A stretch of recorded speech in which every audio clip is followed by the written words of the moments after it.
On this week's episode of Ride the Lightning, the Tesla unofficial podcast, Model 3 gets a track package upgrade that includes more than just new wheels. Older Model S's and X's are finally able to upgrade to the MCU2 center screen. Model Y has a couple of new interior features that the Model 3 currently doesn't, and more.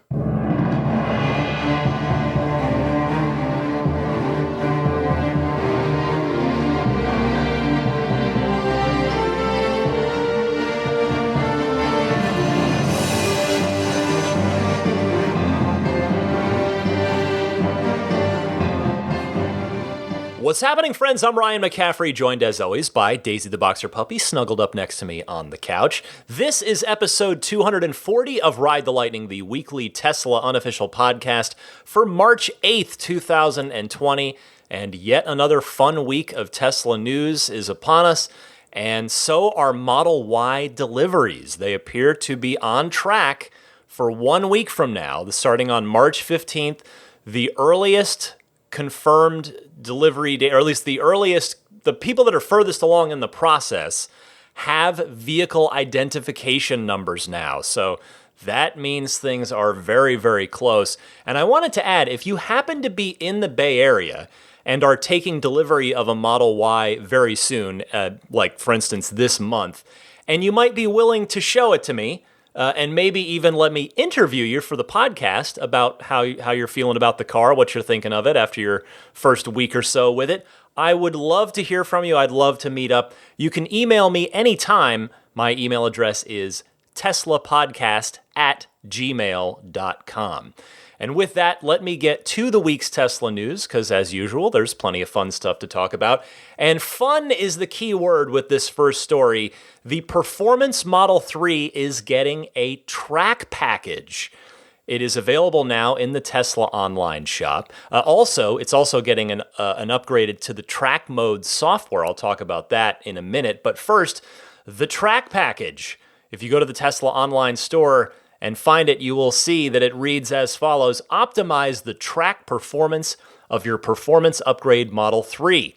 Track package is a complete hardware package designed to give you maximum cornering force, braking performance, and high-speed stability for the best lap times.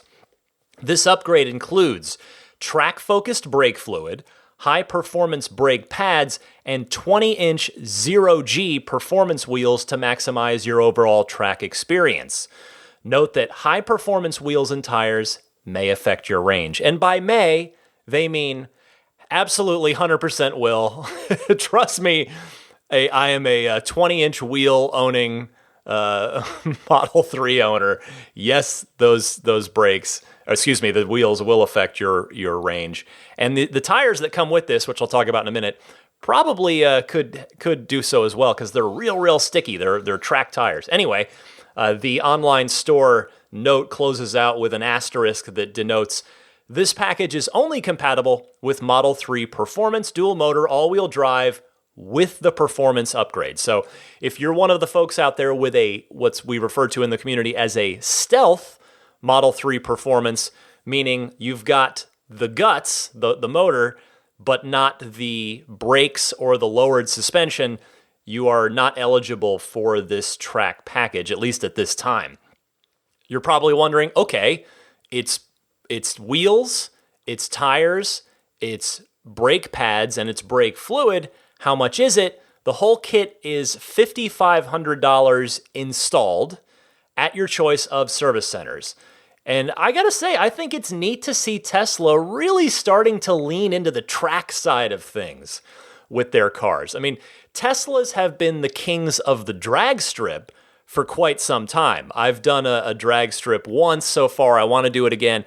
I had an amazing time. That you don't really need, I think, any particular training or any superior driving skill. You got to be able to grab the wheel, hold the car straight, and in a Tesla, just slam the accelerator when the lights go green and go as fast as you can down that track.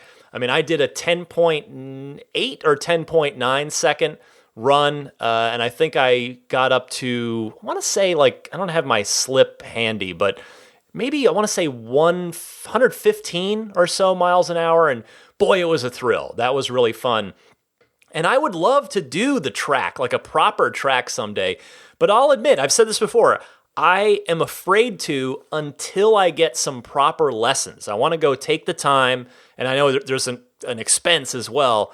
And that's another matter is, trying to budget for something like that. But, I want to go get actual lessons at a track because, quite frankly, my Model 3 is the most expensive thing that I own, and I really don't want to break it or damage it by doing some novice, inexperienced, dumb move on a track at high speed. But anyway, $5,500 for the whole kit. And as I said, I think it's great to see Tesla starting to lean in, not just drag strip, not just straight line, quarter mile stuff, but actual track performance. And, this kit, it seems like a reasonably serious kit. I would say a hardcore kit would probably also include some suspension modifications, such as, new springs or shocks or what have you. But it's a pretty serious kit. It's a good amount of stuff to get you what you need if you want to take the car to the track and have some fun and throw it around the track. As for those tires, they are slightly wider. They're 9 inches wide versus the stock tires on the P3D at 8.5 inches. And I'll tell you, I have zero doubt, zero here, that Tesla is going to take a lot of notes and data from themselves and from owners as well. And they're going to apply that data, they're going to apply that knowledge to the Plaid Model S later this year as that car gets ready. And then I think they'll take all the data from that car, so just cumulatively, all of this track mode, all this track data, and apply that to the Roadster next year. Because that's the thing with Tesla. They are always learning, always learning. They move so quickly. They're so nimble. That's one of the great things that's always been fun to follow about Tesla is they do move so fast that the pace of innovation is just, especially relative to other car companies, the pace of innovation is just lightning quick. Tesla's never been limited to having to wait for new model years. They just roll new changes in and they just keep moving forward. And I love it. So what's also interesting to me about this is that these wheels, which are called the 0G wheels, just as the my 20-inch wheels now are referred to as sport wheels, and then you've got the Aero wheels, the Gemini wheels, etc. So the 0G wheels, these are the ones that I told you about maybe a month or so back, and they were seemingly the referral program wheels. They might still be, but now it's not so sure. I've actually reached out to Tesla to try and get any update or confirmation on that, and I haven't heard back as of the recording of this podcast. But I think the odds are that it is going to be the same wheel, because to me it would seem odd that Tesla would create another wheel just for the referral program prize, particularly when that referral program prize specifically referred to the wheels that you'd be winning as forged performance wheels, which these happen to fit the bill for. So while I highly doubt the referral wheels are the entire track package, I don't think we're going to be getting the whole kit and caboodle. It might just be the wheels, and then presumably, probably not these tires, because they are track tires. They're Michelin Sport Cup 2s, which are no joke, and then on no joke on the track, but then if you were to daily drive them, they might last you 5,000 miles. So we'll see if these wheels are going to be the referral program wheels, what tires they have on them, because I kind of doubt it will be the Sport Cup 2s. But anyway, if you're interested in this, you can order it now on shop.tesla.com, but Tesla estimates deliveries of the track package to begin next month in April. So pairing that with something that every performance Model 3 owner will get, not just the P3D Plus folks, but the Stealth P3D owners as well, and it is for free, and it is rolling out now in version 2020.4.1. I just got it a little while ago before I sat down to record the show, is Track Mode 2.0. So Tesla has revamped track mode to give a much deeper level of control to the driver.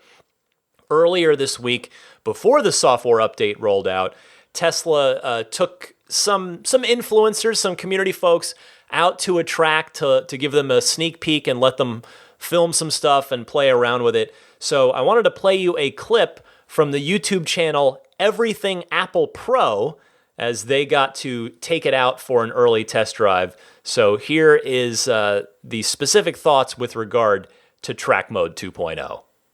With Track Mode 2, you now have the customization to change not only a preset, so you can add different presets for different locations, put that in, and now you can actually change the balance of the all-wheel drive system. You can go fully to the rear, fully to the front, and we've been driving it and drifting it in the full rear orientation. On my R8, it is something similar, but not full time. So this is really, really cool. Also with Stability Assistant, this actually helps you with the learning curve when it comes to drifting this car and tracking it. Usually in standard orientation, you're getting some stability assist with the Track Mode 1 and a 50-50 balance, but now you can go further, push the car more, and adjust the regen. This one we didn't really mess with much. 100% is pretty natural feeling to me.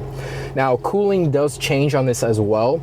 So actually, you can enable post-drive cooling now. There's a compressor overclock, which actually sends the cooling system into overdrive, and there's two separate cooling systems, one from the radiators in the front, one from the AC system, and this utilizes all of them to stabilize all of the temperatures on the battery pack. It's really wild, the amount of software engineering they've put into this to make it work.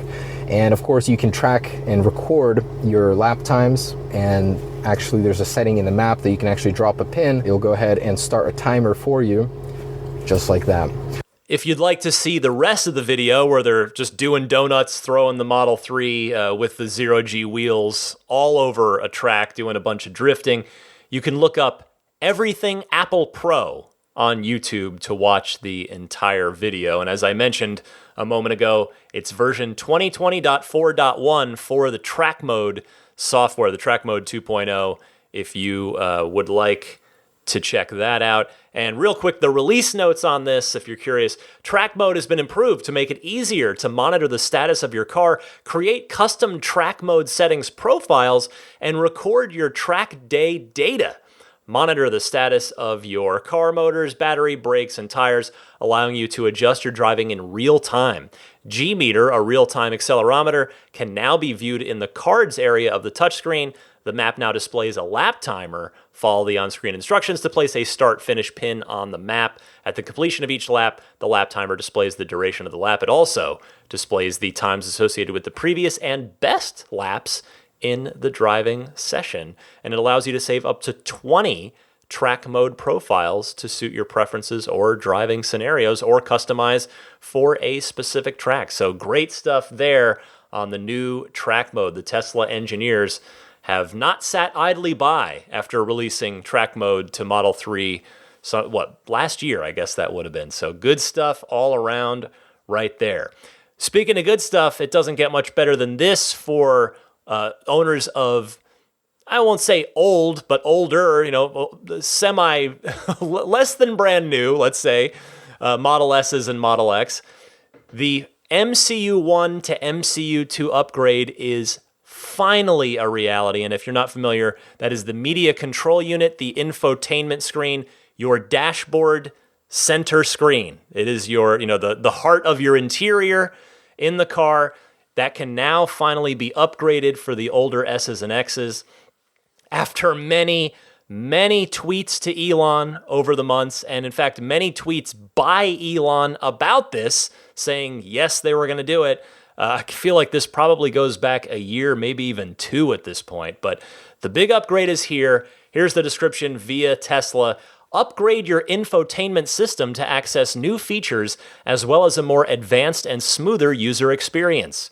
Owners of Model S and X built March 2018 or earlier will be eligible to purchase an infotainment upgrade, enabling access to some of our favorite features like video streaming and an expanded Tesla Arcade, in addition to a more responsive and faster touchscreen experience. Eligible owners will be invited by email to schedule an appointment to purchase and install the infotainment upgrade through Tesla's service. This upgrade is available for $2,500 plus applicable tax, including installation. You won't be able to purchase the upgrade before we notify you that your car is eligible. Owners with a full self-driving capability will receive early access to the infotainment upgrade and a complimentary upgrade to the full self-driving computer during their appointment. So if you're wondering, well, wait a second, what do you mean March 2018?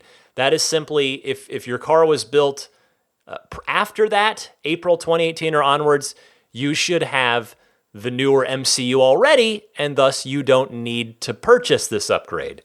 But yes, and then the other part of this that you might be wondering about, your ear might have perked up at the word complimentary there. So to clarify that last part, if you're caught in that sort of Tesla no man's land of having a hardware 2.0 autopilot vehicle with an MCU 1 display, you do not get the upgrade for free as part of the full self-driving computer upgrade you've already paid for, despite the sort of strange use of the word complimentary there. I did confirm that. What they're referring to is basically this.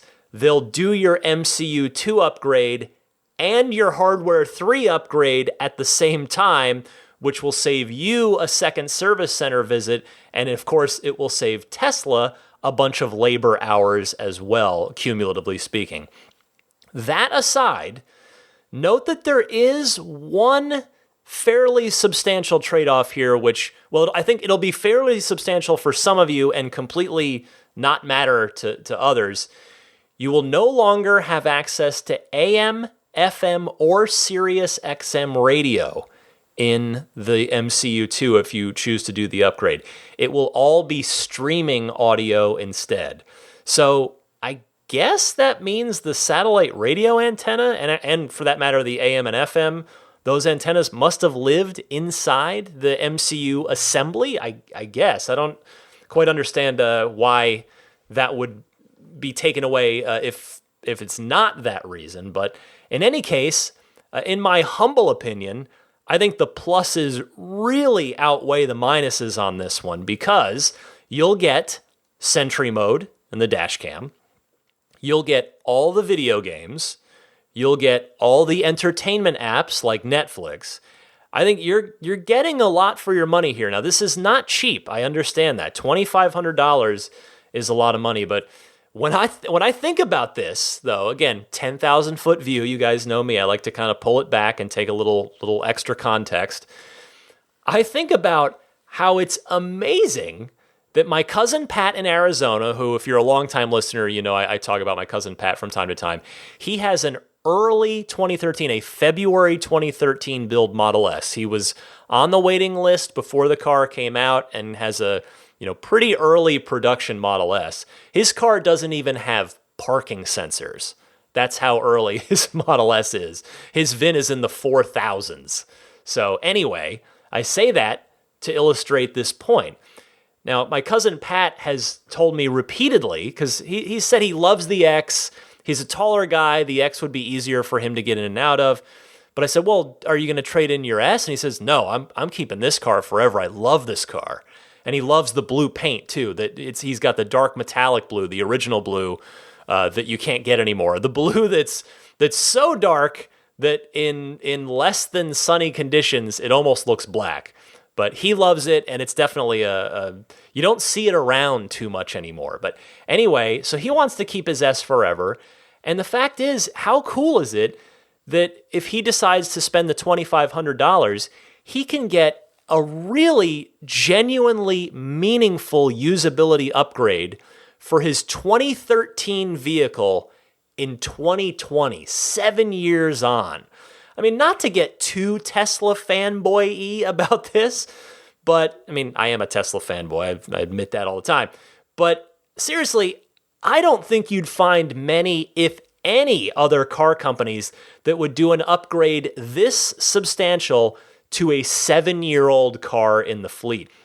Or even for some of you out there, an 8-year-old car in the fleet if I've got any 2012 Model S owners out there. I mean, heck, you combine that with another upgrade that the earlier S's and X's can do that's actually been available for a few years now, if you're not aware of this, maybe, I'm happy to help maybe turn you on to something that you might be interested in. There's the LTE upgrade. If you've got an older S or X that has a 3G chip in it and your car is only data connected via 3G, you can upgrade that to an LTE connection for $500 installed at the service center, which I actually think is a pretty reasonable price for that. So, if you take a really old Model S, like my cousin Pat's car, for $3,000, he can really bring his old Model S up to what is a pretty modern standard as far as, again, usability and all this. He would start getting almost everything from the software updates outside of autopilot stuff, obviously. And on top of that, if you do elect to do this, your resale value, it's going to help your car's resale value if and when you do decide to sell as well. So, if you are an MCU1 owner and you've never been in an MCU2 Tesla, I highly recommend this upgrade.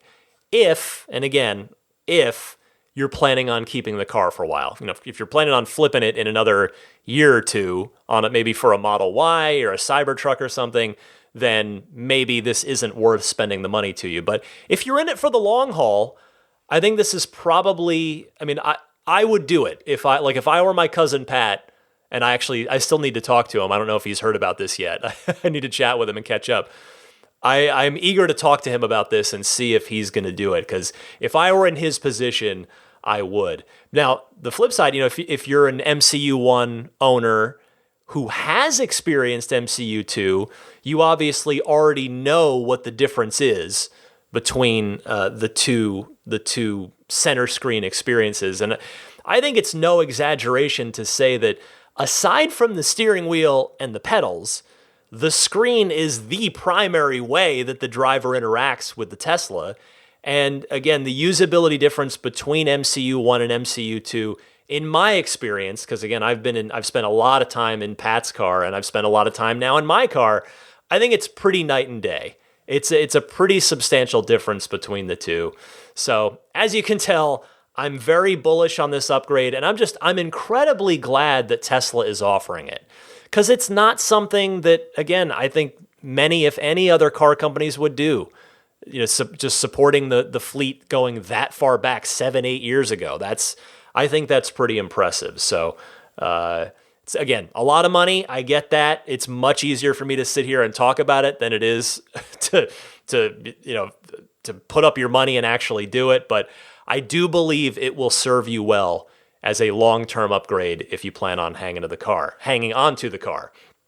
Now, for the schedule on this, Tesla is trying to manage that rollout. The availability of the upgrades for the different groups of cars looks like this. If you have autopilot with full self-driving, they're scheduling it now.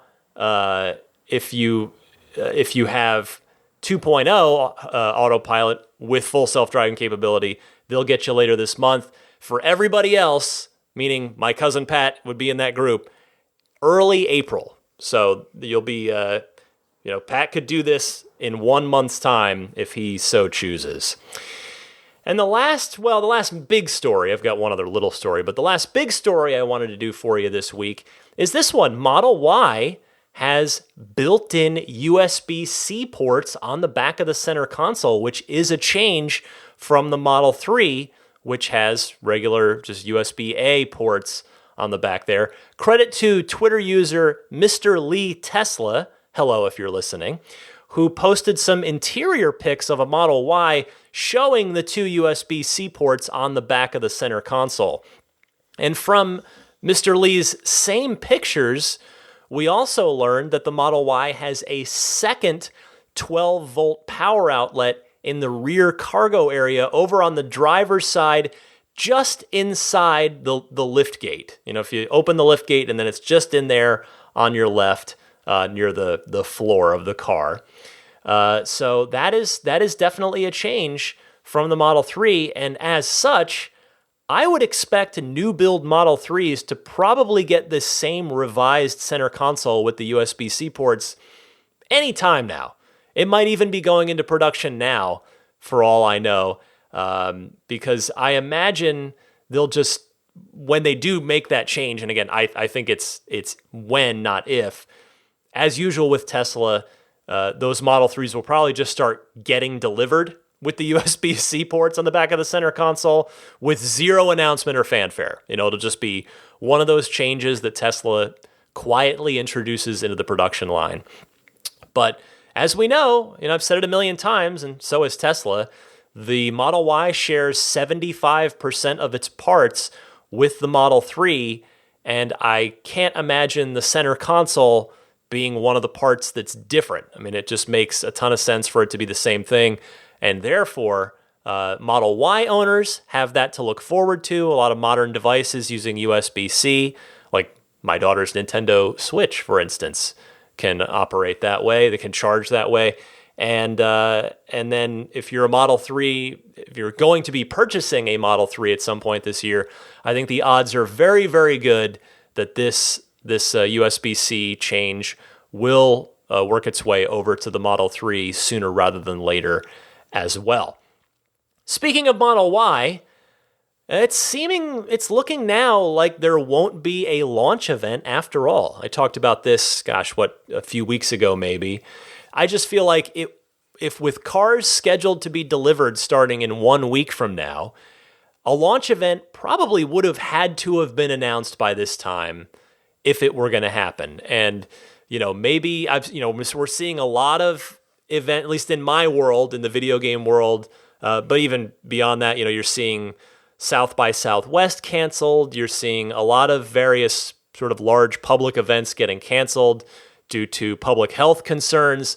So it's possible that Tesla simply decided against having an event as they've been watching the situation, or it's also possible, I think it's given Elon Musk's opinion on the COVID-19 situation, which he posted on Twitter the other day, meaning Friday, as you guys hear this. He more or less dismissed it, or dismissed the term he used was panic. He dismissed the panic over it, to use his words. And I don't want to get into that here. This is a Tesla podcast about Tesla things, but he seemingly is not super worried about it. And thus, as it pertains to the idea of a Model Y launch event, I don't think the virus was necessarily a concern for Tesla with regard to whether or not to host a launch event. So I thought about this for a while this week, and I don't think there's any denying now that Tesla has really downplayed the launch of this vehicle, the Model Y. Because look at the Cybertruck in comparison. Elon has talked about the Cybertruck a lot on Twitter since its unveiling back in late November. You've also got, so in addition to Elon chatter, you've got the Hot Wheels toy that I talked about last week. And if I hadn't mentioned this previously on the podcast, the Cybertruck was spotted outside the design studio fairly recently with Jay Leno. Thus, the reasonable hypothesis there is that it's going to be appearing on an upcoming episode of Jay Leno's Garage. If you remember back to 2018, Jay had the Roadster on there too. So he is no stranger to featuring Tesla and, in fact, going to the design studio to profile a Tesla vehicle. So Tesla is, there's no doubt, they are leaning into the attention that the Cybertruck's been getting. Whereas, again, when you pull back to that 10,000-foot view, they have actively avoided any attention for the Model Y.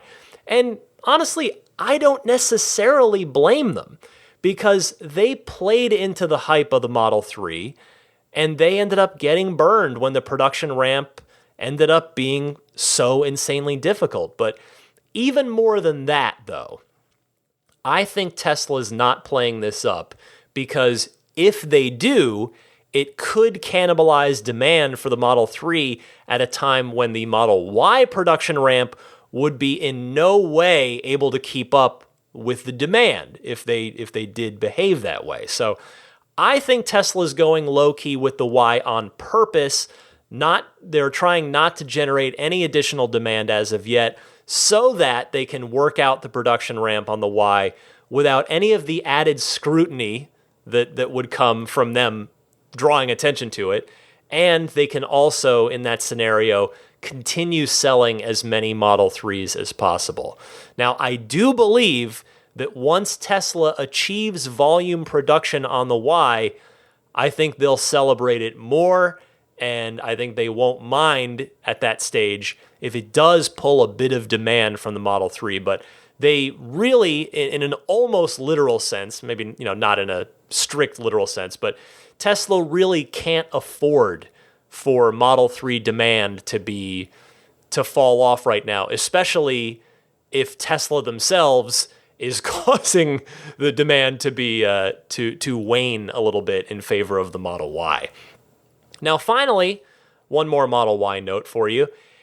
I think it might not be a coincidence that the Model Y is out later this month, maybe even, again, in a week's time, and Elon tweeted this during the past week, quote, "We're tracking to release more full self-driving features later this month." So I think my guess is that Elon and the Autopilot team seemingly want some new features to be there for those brand new Model Y owners who shelled out the $7,000 for the full self-driving package. I will be very, very curious to see what these features are. I mean, Hardware 3 computer upgrades, they've been happening pretty much en masse now for those eligible from a logistics perspective.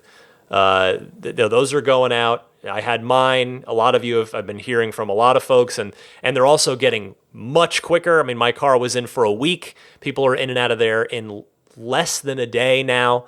So Tesla's really sped up the process. So the fleet is fairly ready as far as the people that have paid for the full self-driving package are by and large upgraded to Hardware 3 and ready to go for whenever Tesla does deploy full self-driving features. And again, we come back to, well, what are the features going to be? What are they going to roll out next? And I don't know. But when I think about it, I would guess that stopping at stop signs on its own, and maybe even stopping at red lights on its own, I don't know if they'll be first, but I think those features would probably come before something like making a turn at an intersection in order to follow a route. I think that's going to be a much trickier thing. Every intersection's different, whereas just straight line stopping at a red light or a stop sign would seemingly, to the idiot layperson like me, be an easier task for the car to manage and for the Autopilot team to program for than navigating an intersection with a turn. So we'll see. I look forward to it. It'll be fun to talk about on the podcast once that rolls out and I can actually go out and experience it. Finally this week, just a couple of quick mini notes. The range update for the very, very recent Model S and Model X's that Elon talked about back on the earnings call has rolled out, meaning the car will now reflect the higher amount of range, the greater amount of range than what you even bought with your car. So that's version 2020.4.11 in Model S and X. If you have not received it, be on the lookout for that. And when you do receive it, again, if you've got a very, very new S or X, take a look at the app. You don't have to actually give it a full charge. If you just go into your app, not the car, strangely, but the app, and then go into the battery, go into the charging menu, and slide the state of charge, little icon there, little line, all the way to the right, it'll give you an estimate on what your full max 100% range will be. So that number is going to go up for those of you with very new S's and X's. And finally, in the other new version, the 2020.4.1 on the Model 3s, it comes with another new feature, and that is the don't switch to Bluetooth audio until a butt is in the driver's seat feature, which what's the reason this is interesting and unique? We've seen this a million times before, and I love that Tesla continues to take customer feedback this way. This was a user-requested feature. This was a tweet by Rob Hone Rob, I hope I'm pronouncing that correctly if you're out there, Hoehn. Back in January, Rob tweeted that to Elon, and Elon replied saying, yeah, we totally should have done that already. Great idea. And here it is in 2020.4.1. According to the release notes, basically this is the explanation. To improve the audio transition from phone to car when entering your vehicle, Bluetooth now connects to your paired phone only after you are sitting in the driver's seat and all doors are closed, end quote. Well, my particular use case with this, maybe this applies to some of you as well, but it's useful for me because when I wash my car, I like to wear headphones, Bluetooth, I have a set of Bluetooth headphones, and I like to listen to music while I'm doing that. But inevitably, when I get to the part where I'm opening the doors to dry out the door jambs, it annoyingly switches to the Bluetooth. It picks up the Bluetooth and starts playing my music through the car speakers, which I don't like. So now that won't happen. Yay, thank you, Rob, for suggesting that feature. All right, that will do it for this week's Tesla news, but stick with me. Plenty more to come on this week's episode of Ride the Lightning, starting with your phone calls in the Ride the Lightning hotline, your questions, your comments, your discussion topics coming up right after this.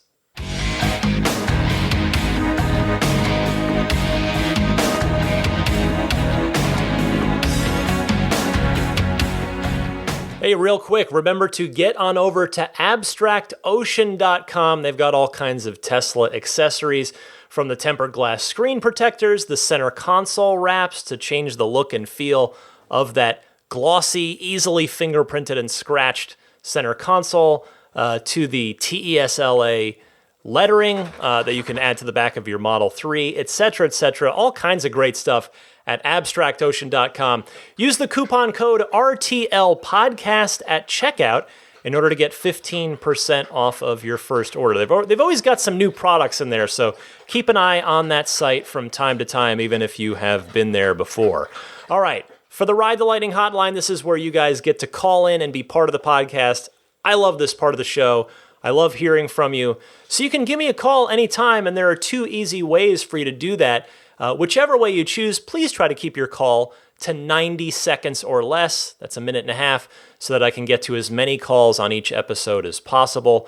But the two ways to call in, either use your smartphone's built-in voice recording software and record your 90-second or less question, comment, or discussion topic and email it to me, teslapodcast@gmail.com. Or you can just call in and leave a message anytime, day or night, on the Ride the Lightning hotline. It's a toll-free number, and that number is 1-888-989-8752. That's 1-888-989-TSLA. And if you know someone special with an upcoming birthday, anniversary, graduation, or some other special occasion, you can give them a unique gift of recorded voices from friends and family telling them why they're special. The recordings can be podcasted like I do with them, or put onto a keepsake. Visit lifeonrecord.com to learn more. And also, it's a new month. We're into March here. So the latest monthly Patreon-exclusive bonus episode of the podcast is up for select Patreon backers. So if you'd like to check that out, you can find out more on my Patreon page. I'll plug that at the end of the show. But the callers that were featured on there, I want, if I read your name right now, feel free to email me if you're not with me on Patreon, because I'll get you a download token. You took the time to call in. You were nice enough. I want you to be able to hear your answer. So I'll get you hooked up with a download token so that you can hear it. The callers on this month's Patreon exclusive bonus episode are Gil from San Diego, Nadav from Los Angeles, Mike from Grand Rapids, Alex from Winter Garden, Brian from Adelaide, Steve from New Hampshire, Mark from Vancouver, Richard from Perth, Joe from New York, Craig from South Florida, Gary from Chicago, Dee from Boston, Al from South Florida, Guy from Washington, Mark from New York, Brian from Minneapolis, Jason from Newport Beach, and Bryson from Tallahassee. And with that, let's kick it off for this week's hotline with Victor from New York. Victor, you're on the air. Ryan, good morning. This is Victor. I'm from New Jersey. Recent listener, first-time caller. Two things. Well, first of all, I love your show. I order Model Y, and I also order a Cybertruck, so I'm very excited about that. And I'm calling in regarding your podcast, in which you were saying that Tesla is going to charge a customer for instance, upgrading for heating the back seats, $300. I think, and that's fine and fair, but I don't agree with them removing it once you sell the car, because if X person is selling a car, then you're buying that car, and that person is not going to take those heated seats with them, so that should remain in the car for the new owner to enjoy. Anyway, that's my thought. Take care, and I love your show. Take care. Not sure why I said Victor from New York when Victor himself and my notes clearly say Victor from New Jersey. It's late, I guess. I don't know. Anyway, Victor, thank you very much for calling in. And I'm glad you brought this up because I didn't explain my point as well as I should have. So I appreciate you giving me the opportunity to do so now. First, it is pure speculation on my part. We don't know if Tesla will actually do that. Maybe we'll find out soon when someone trades a 3 for a Y, because that absolutely will happen. But second, the thing I really should have said is this. I think that if it does happen, it would only be on cars traded back in to Tesla themselves. I don't believe that Tesla would do this or that they really even could do this on a private sale. So I think you'd get the value of it on a trade-in to Tesla, even if they would just lock it again.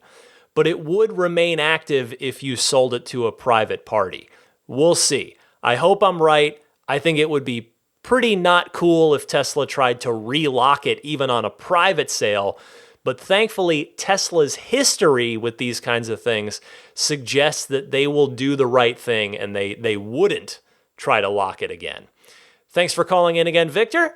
Cecil from Newport, Arkansas wants to talk Model Y, so let's keep the Y chatter going, shall we? Cecil. Hey Ryan, this is Cecil from Newport, Arkansas. I love the podcast. I got two questions for you. One question is regarding the Model Y. It's still going to be a little while before I can afford a Tesla, but my wife is starting to look more towards the Model Y because it has the 7-seat configuration, whereas the Model 3 doesn't. So my question is, will those back seats have a little bit of room, or are they going to be really cramped like I've heard the Model X's? I was just asking what you know maybe, or more people from the community. And the second question is, if you go to Tesla's design studio to configure your Model Y, you can't even enter the 7-seat configuration anymore. And it's been that way for the past few weeks. I don't know if it's just because there's so many orders or they're trying to wait till it's closer to 2021. But I've tried reaching out on Twitter to the people I follow, and try to get a hold of Elon. I know he's busy. But I was just seeing if maybe you have an idea or someone else. But thank you. I love the podcast, and I can't wait till next week's episode. Thanks. Cecil, thank you for your call. I've got to be honest with you and say what I said after the Model Y reveal event 1 year ago. While I didn't get to ride in the third row because Tesla wasn't letting anybody sit back there during the test rides, I did sit in the second row, and I turned around and looked, and in my opinion, if you find the Model X third row to be cramped, you are probably not going to be thrilled with the Model Y's third row. And it's not just the legroom. The all-glass roof that is sloping down towards the back of the car above your head is just not going to allow adults to sit back there comfortably. Again, in my opinion, and that's from being in the second row, I haven't actually been in the third row. So in all fairness there, but I think it's just going to be for kids only. That's how I see this. In fact, I would think of the Model Y third row in the same way that everyone thinks of the Model S's old rear-facing jump seats, except these are obviously facing forward. Like, those rear-facing jump seats are specifically advertised, or they were, as, kids only. These are not for adults. This is just a kid-only thing. I know Tesla can't. It would look bad, but yeah, I think these are kid-only seats for the third row of the Model Y. As for the design studio, so I just went and checked, and the 7-seat Model Y option is there, but you just can't order it, and it says 7-seat interior available in 2021. Now, to be fair, Tesla has said that from the very beginning, and as for why you can't actually order it anymore now, I believe it's probably because they want to get as many people to click order on what they can produce right now. So I think they put that 7-seat option there, grade it out, and maybe some people will decide, I don't really need the 7-seater. Let's just order the car now so we can get it sooner. So that's my take on it. Take it for what you will.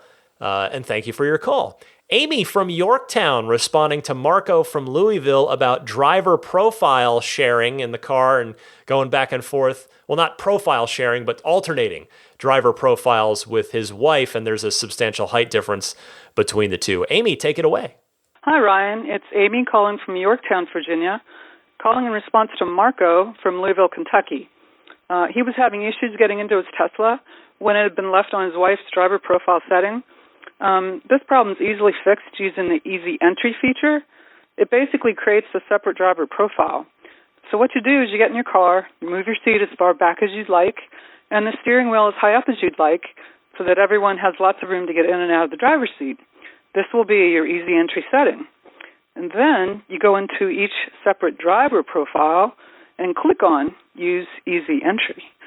So then once you get in your parked car and you tap the brake, the seat's going to move forward and the steering wheel will move down to the saved positions of the active driver profile. And then once you park your vehicle, it automatically goes into Easy Entry position, seat moves all the way back, steering wheel moves up, and everybody can get in and out very easily. So the trick is to make sure that once you get in the vehicle, before you touch the brake the first time, that you've switched to the desired driver setting. So it's a really easy feature. It's wonderful. We use it all the time. Love your podcast, Ryan. Thanks so much. Have a great week. Bye. Amy, thank you for your call, and you are totally right. I should have said that in the first place. Easy Entry really does take care of this situation, and your explanation of choosing the desired profile from the Easy Entry position is a perfect one. It's much appreciated. Thank you again. And just sort of as an alternate take, sort of an alternate option, I guess, that might be helpful, here's one more follow-up on that from Ryan in Denver.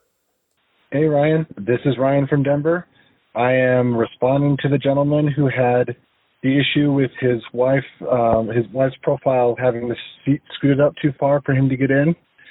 Now, my wife and I have a 13-inch height difference between us, so we definitely suffer from this problem. And Tesla actually solved it for us. They recently added a feature to the car that allows you to associate a driver profile with a specific key. So what you do is you go into your settings, tap on locks, and then there should be a little profile icon next to your phone key that you can tap and associate to your profile. And when you do that, when you open the door, having unlocked it with your phone key, then the car will automatically select your profile and make it easy for you to get in.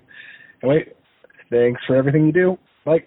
Thanks, Ryan, and also a thanks to An from Laurel, who also called in with that exact thing as well. Let's go now to John from Lenore, North Carolina. Go ahead, John. Hello, Ryan. My name is John. I am a truck driver from Lenore, North Carolina.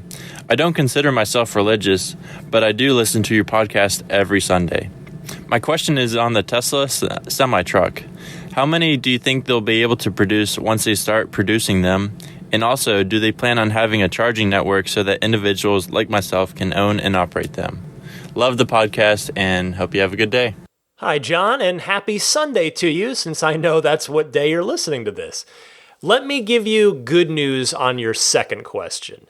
Yes, Tesla is planning a mega charger network, basically a supercharger network just for the semi-trucks, since they have massive, massive battery packs and will thus require massive amounts of power to quickly recharge those. So I would expect those chargers to be a couple hundred miles apart on major interstates, not unlike the traditional superchargers. It's going to be really interesting to see them. I mean, what will the plug look like? How big will the cabinets be? Etc., etc.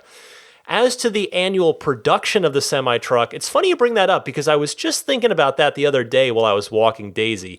And the conclusion that I came to is that I honestly don't know, because I just have no idea what demand is for the semi-truck.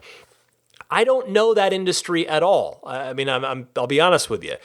And though we do know some of the reservation holders for the semi who've publicly announced their orders, for me, a layperson, it's tough to know what it might look like once the semis are out in the wild and word gets around. Could it be 1,000 semis per year? I mean, that'd be 80 per week, 11 a day. I could see that, but maybe it's 5,000 a year. I don't know. I mean, you're in the trucking industry, so I would defer to you and ask you what you think it's going to be based on the fleet sizes of the companies that you work for or deal with, how often trucks get replaced, and maybe use that to try and gauge how many Tesla semis a company might be willing to buy each year. I mean, do you think, am I way off with a 1,000 to 5,000 estimate? Let me know what you think. I'd be curious to hear from you, John, since you are in that industry. Glenn from Virginia is next, talking about his Hardware 3 upgrade. Go ahead, Glenn. Hey, Ryan. This is Glenn from Virginia. Recently got the Hardware 3 upgrade. I'm loving the traffic cones and the trash cans showing up. But one thing that worries me is the software, for some reason, when it rained today, it died 3 times on me. I was going along like normal. It wasn't even a heavy rain. And it kept giving me the red lights and saying take over immediately. So I'm not really sure why. I mean, the cameras are the same. It has to be the software that has changed. It seems to have went backwards in regards to driving in the rain. It's terrible. It's not very consistent, and I can't even rely on it anymore if it's going to act like this. The camera blockage pops up a lot, and I'm like, and when I actually got it and was calibrating it for the first time after they installed it, it was already raining. So if it calibrated in the rain, I would think it'd be doing even better in the rain, but it seems to be doing the opposite. Let me know your thoughts, or if anybody else is experiencing this. And one other thing is during the reset, it reset everything like a lot of people are saying, but it also reset all my progress on Beach Buggy 2 racing. So while that may be disappointing, I'm actually enjoying having to go back and beat all those levels again. All right, bye. Glenn, thank you for your call, and I'm sorry to hear about your troubles. This does not sound like normal behavior. I will say I've had a couple of weird little things, though I admittedly don't have a ton of miles on my Hardware 3 computer yet, since I was away for a week right after I got my upgrade. But here's what happened to me. I was stopped in traffic but on autopilot, and a city train, a Muni train, San Francisco Muni train, went by me on my left, and the car, from a stop, I was stopped, yelled at me to take over immediately with those same red hands that you mentioned. And again, it was odd simply because I wasn't even moving. And I did have the front and right side cameras each blink out on me for just a few moments in pretty normal daylight, but not with the sun in any kind of weird low angle or anything. So I agree that something does seem different with Hardware 3, but what you're describing definitely does not sound like normal behavior, at least to me. You might want to consider making a service appointment and logging it if it happens again. You can press and hold the car icon in the lower left corner of the screen when it happens, and it will snap a picture of your dashboard and upload that to Tesla so that service can access it. Finally, I just want to add, I'm glad you're having fun playing Beach Buggy Racing 2 again. For the first time. It is a pretty good game, I have to say. It is pretty good. Alexandra from Portugal is up next, wants to talk about Tesla in Europe. Go ahead, Alexander. Hi, Ryan. It's Alexandre from Portugal. Just some quick information and questions about the Model 3 Standard Edge Plus in Europe. I got mine in September 2019, and it does indeed have LED fog lights. I've sent you a photo. Also, if you bump hard with your hand on the floor of the back middle seat, you get this sound. Does somebody else get the same? Another two really quick questions about the Model 3. Why is the power steering on during games like chess or the Track's Music Maker? And why are the backup camera guidelines aligned with the middle of the tire and not the outside? By the way, why are they white? How does that work in the snow? Thanks, keep up the good work, bye. Well, these are all very valid questions, but I want to come back to that sound in the floor of your car. That is new to me. I don't know, maybe that's one of those little things. I wouldn't quite call it an Easter egg, but one of those little things in the car that people have known about and I just haven't. But that is new to me because I went out and checked on my own car after I listened to your call, and mine does it too. Although I'm not sure, either mine's not as loud as yours, or maybe you just had the microphone right up close to it. But it is there. It's there in my car. I was kind of surprised. I guess that must be a spot where there's no battery module or something, but interesting find there.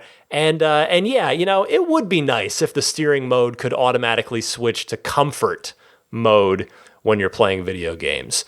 Thanks so much for your call. Darren from DC is up next, getting excited for his Model Y. Go ahead, Darren. Hey, Ryan, this is Darren from DC.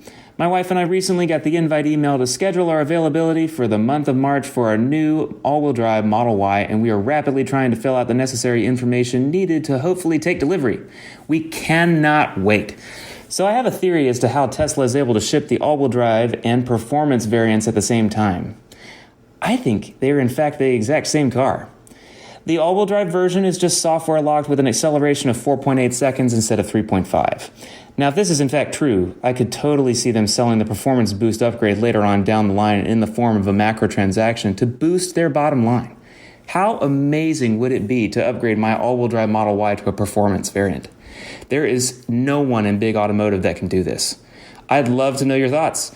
Once again, we love the podcast and we can't wait to take our road trips listening to Ride the Lightning. Darren, thanks for your call and congratulations on your upcoming Model Y. So this has been theorized with the Model 3 since the Performance 3 came out. With that car, the part number on one of the motors, I believe, is different. So there seems to be some kind of hardware difference, however minimal. But it is entirely possible, if that was even true in the first place, that that's changed with the Y, particularly since the Performance Y isn't really pushing things quite as hard as the P3D is. Although, to be fair, 0 to 60 in 3.5 seconds in a crossover SUV is still nothing to sneeze at. The one sort of hole I think we can punch in your theory is that Performance Ys with the Performance Upgrade package are in the first batches of deliveries as well, and those have different brakes, a lower suspension, aluminum pedals, a spoiler, etc. But I don't want to lose sight of your thesis here. It is definitely possible that Tesla is just software restricting the motor output on the regular dual motor and unlocking that potential on the performance models. It'll be interesting to learn more once the Model Ys get out into the wild. Jay from Hickory, North Carolina is next. Go ahead, Jay. Hey, Ryan. Jay from Hickory, North Carolina calling again. It's about the Cybertruck. Surprise, surprise. First off, thank you again for taking my question last week. But it's actually something you said got my brain going, and I wanted to see what you thought. You had mentioned, with it being a prototype, it didn't even have the turnstock near the steering wheel. So I was thinking, what if we actually don't see one on there? I remember Elon Musk talking about the Cybertruck and referencing that, it's going to be more exciting, like technology-wise, than we think. So what are the possibilities that we get like a haptic touch or pressure-sensitive steering wheel that you maybe like double squeeze on each side to do a turn signal, or double squeeze both to engage autopilot. I feel like maybe that would be like a good way to help with the compliance issue of people, not holding onto the steering wheel during autopilot. So what better way to build that in? Love to hear your thoughts, and thank you again for the hard work. Take care. That's an interesting thought, Jay, and it's funny that you mentioned compliance, because that's exactly the first thing that came to mind for why that idea might not work. I'm not trying to shoot down your idea, but I wonder if, like the side view mirrors, it's even legal to have something other than an analog turn signal stalk in a car here in the United States. I couldn't find anything when I tried to Google it, so I wonder. I don't know. But I absolutely think Tesla would think outside the box like that, and maybe you've got a two birds, one stone solution to the government's desire to have Tesla do more to keep people with their hands on the wheel while autopilot's engaged, while also getting rid of a stalk. So we'll see what happens on that. Two more calls this week. Andy from Seattle commenting on automatic emergency braking. Go ahead, Andy. Hey, Ryan, it's Andy from Seattle. I just want to take time to quickly talk about the emergency auto braking. I obviously do not want to try this in the car, but I have had a hard time explaining to my wife regarding the safety features, and was just curious, when not on autopilot, I have read that the car will automatically brake. However, it's not a game you really want to play, and I'm just curious, how does the safety feature work? If I'm driving and I know I get the auto braking alert of the car in front, which alerts you to brake, but if you do not brake, is it going to brake for you, or is it only for a pedestrian or a cyclist? I know autopilot is very good about avoiding collisions. However, when not in autopilot, I know Tesla does have a big safety part of its driving. So I just wanted to touch base and get some information so I could pass it on to my wife. Again, thanks for everything you do, and I appreciate listening to you. Thanks, bye. I've experienced it once so far, Andy. I was merging onto the freeway and getting up to speed. I moved over into another lane, and then the guy in front of me in that lane started slowing down pretty fast. I started slowing down too, but not quickly enough for the car's liking, and it actually triggered the automatic emergency braking system. I could feel it grab. So it is definitely using the sensors to calculate and decide when to activate it. If you've ever had the car beep at you that you're coming up hot behind the car in front of you, that, I guess, is best thought of as phase one of it, the preliminary step, if you will. So I hope that helps you out. And our final call this week, last and certainly not least, Sean from Vegas, a Model S owner with a question. Go ahead, Sean. Hi, Ryan. This is Sean from Vegas. Love the podcast. Love my Model S. Two quick questions. First, navigation. Trying to figure out a way so that defaults to heading up as the preference. I can't find it in the menus. Every time I navigate somewhere, I have to go push through north up or different settings to finally get to heading up, which is what I prefer.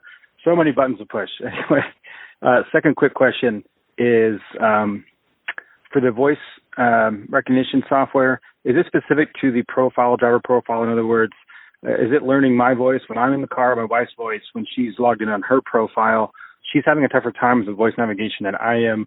Didn't know if there are two different settings for that, or if it's user dependent. I know you need an internet connection because it sure doesn't work when we don't have the LTE. So anyway, those are my two questions. Thanks a lot for the pod. Take care. Bye. Hey, Sean, I thought that the nav would stay on whatever setting you leave it on, even if you exit the car and come back later. My Model 3 does heading up all the time, and I doubt the S is different. I guess I don't remember if the 3 ever was another way, and I just set it as heading up, and I've never touched it since. I honestly can't remember now, but anyway, as for voice commands, they should just work fine regardless of the driver. I mean, is she having trouble when she's in the passenger seat or when she's driving?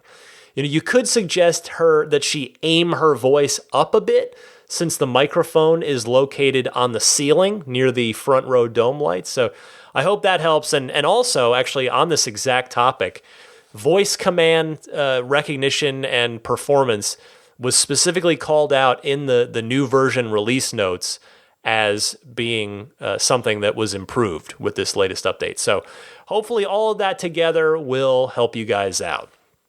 All right, that'll do it for the phone calls this week in the Ride the Lightning hotline. Again, I welcome and encourage you to call in with your Tesla questions, comments, and discussion topics. I gave you the 2 easy ways to call in at the top of the segment, so I look forward to hearing from you. All right, stick with me for now. I'll be right back with your pro tip of the week and some other final thoughts right after this.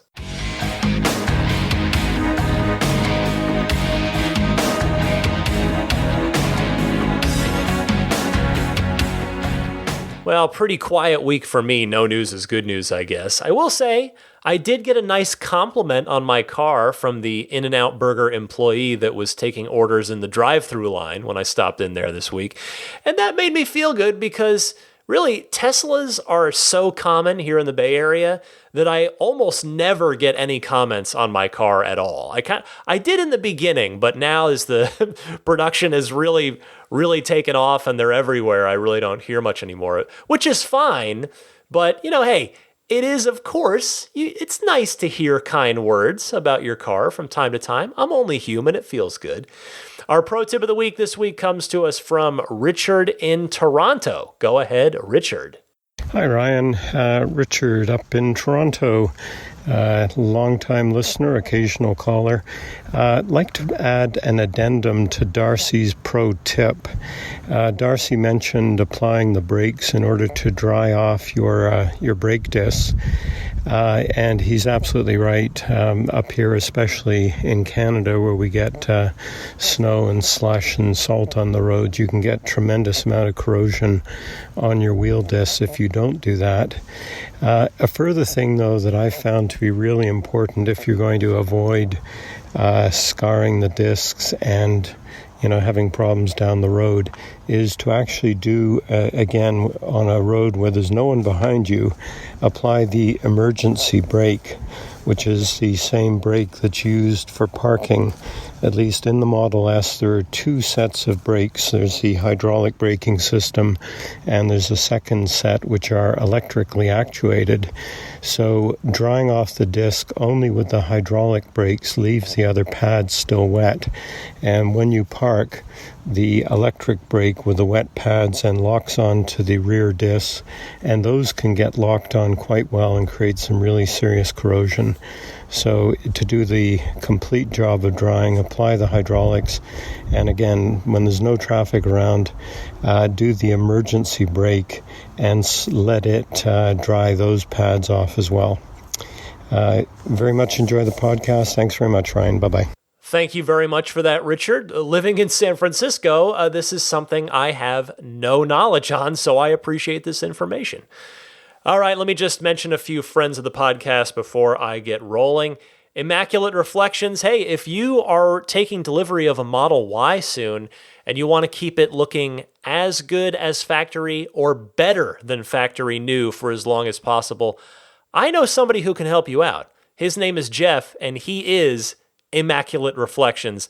Visit his website, irdetailing.com. You can see some of his work. You can get in touch with him there. You can see more of his work on an independent basis, just people posting on his, on reviewing him on Yelp, yelp.com/Immaculate Reflections. And he's got an Instagram, and his handle there is Immaculate_Reflections. So he can do paint correction for you, paint protection film, ceramic coating, any of it, all of it, whatever kind of makes sense for you and your budget and what you want to do with the car. But get in touch. He is booking up for the spring, so drop him a line. I guarantee you he will do great work. I've yet to hear anyone leave his shop unhappy that's heard about him from this show. Meanwhile, puretesla.com/RTL, your one-stop shop for just dash cam, Sentry mode needs. Get yourself a kit with the SD card, the USB adapter, so it's all designed, good to go, ready to go for the long term on that. puretesla.com/RTL $49 for the 128 gig kit. That's what I'm using. $69 if you want to double that up to the 256 gigabyte kit. Comes fully formatted for Tesla Cam. It's plug and play. You take it right out of the package, put it right in your car. Works with Mac and PC. They'll ship anywhere worldwide, including free shipping anywhere in the US. So again, that's puretesla.com/RTL.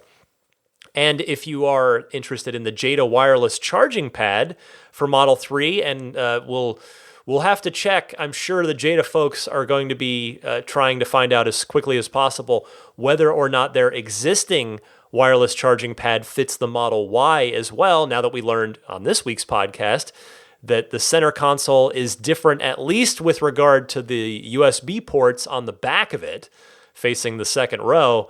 But we'll see about that. But if you've got a 3, as well as a smartphone that has Qi-capable wireless charging, you can order yourself a wonderful wireless charging pad.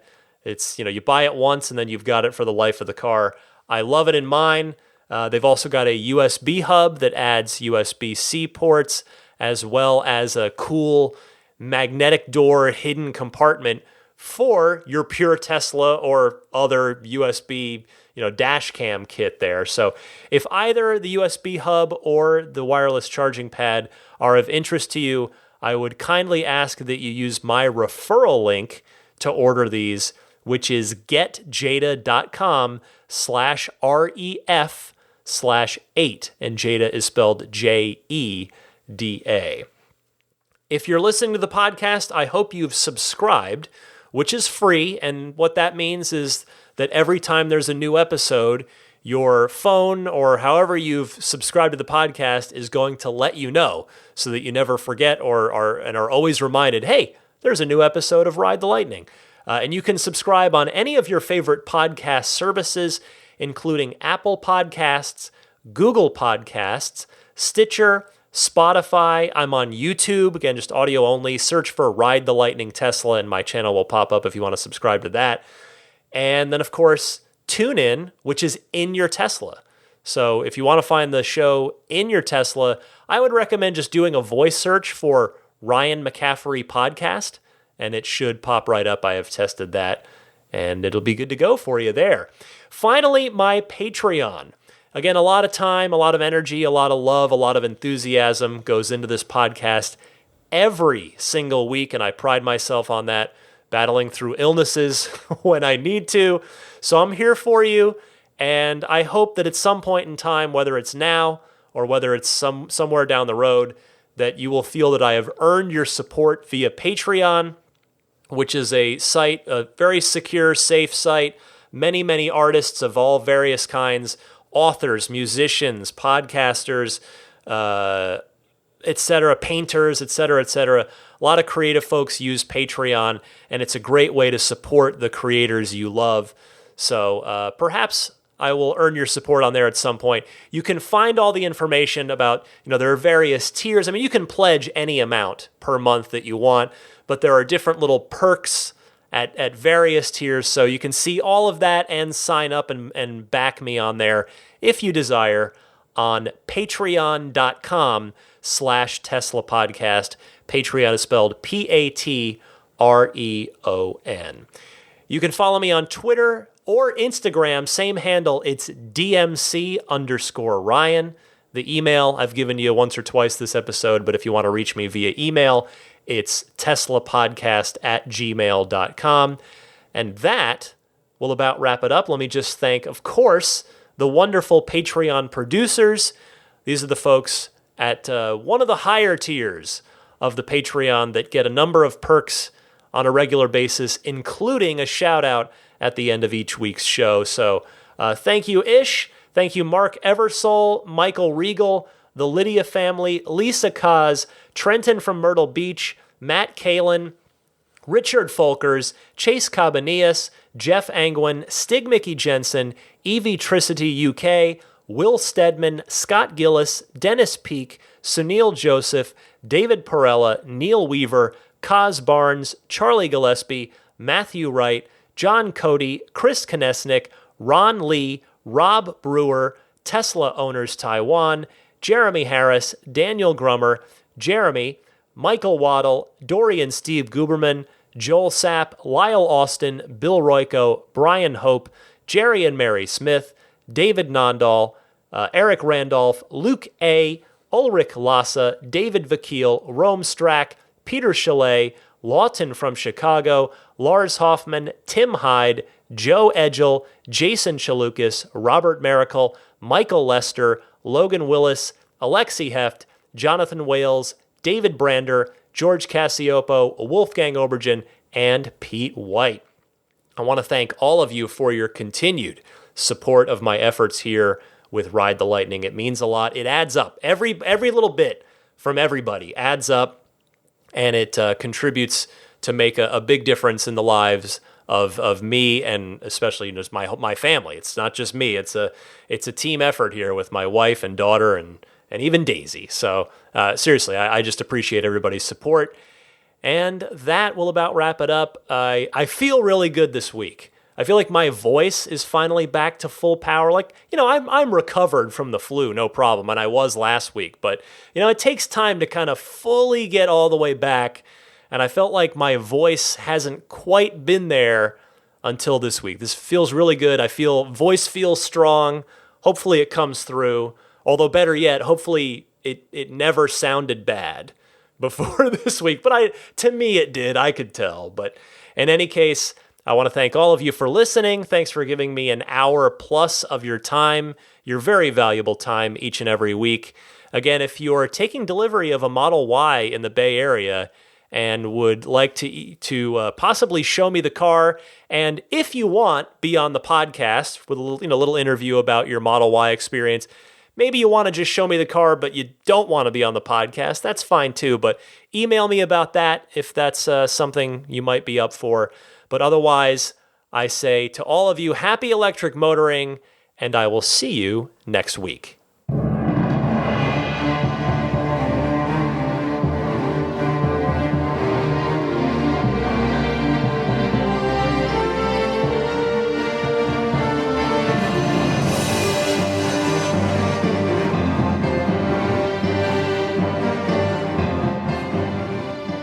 I think a Tesla is the most fun thing you could possibly buy ever. That's what it's meant to be. Our goal is to make it's not exactly a car. It's actually a thing to maximize enjoyment. It's maximum fun.